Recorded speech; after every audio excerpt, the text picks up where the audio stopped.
I'm given a chance to share my thoughts, but this is another one of those moments where I have to be careful because of the fact that I have a lot to say as it relates to this and the importance of what you do. And the importance of what you do is obviously felt and grasped by the amount of time that you spend training to do what you do.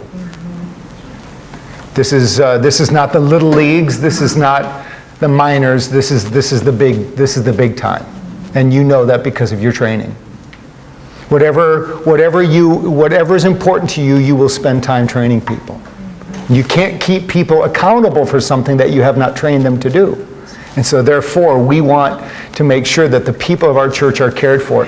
And I want to take a moment and thank Kirk and Kelly Poole and their leadership in Stephen Ministry, because of the fact that it all, as we know, it all rises and falls on leadership. And your energy, your passion is amazing.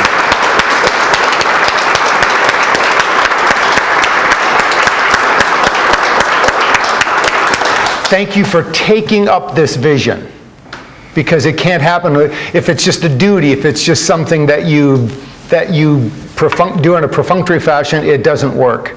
But it's obvious that you and Kelly have a passion for this and a passion for Jesus. And Paul, toward the end of his ministry, was speaking to Timothy. And this is right before the passage where what I'm about to read is right before he says, essentially, I'm being poured out like a drink offering, and the time of my departure is near. So that's what he says right after what I'm about. So this is the end. So what he's saying now is very critical, and he's saying this to pastors.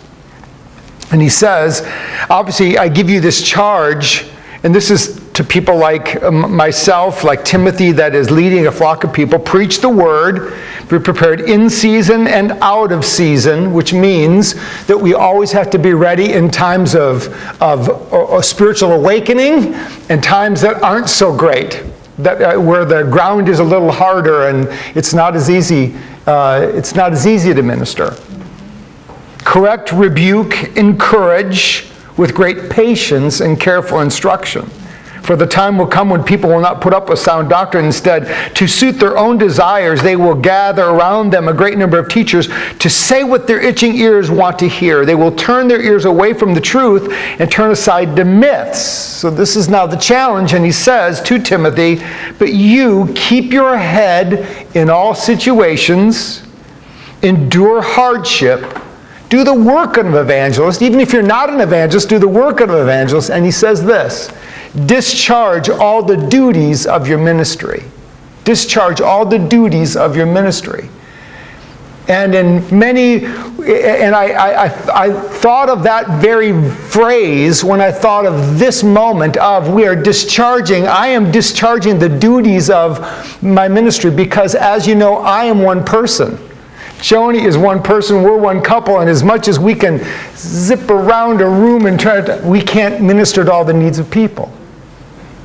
And so we need to dispense that and delegate that and give that away.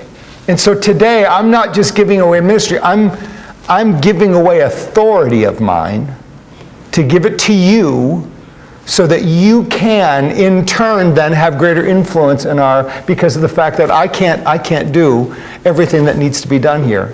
And so we are multiplying out who we are through the very vehicle called Stephen Ministry. So those of you that have gone through the training, that are Stephen ministers now, those of that are going to be, and it's so great seeing you down front every single Sunday morning, ready and willing and waiting for that opportunity. And what I love is the fact that the spirit and the attitude is the same, whether there's someone to interact with or not, meaning you're just ready. Maybe it's going to be today, maybe it's not going to be today. Maybe I'm going to connect with someone, maybe I won't. It doesn't matter. I'm ready.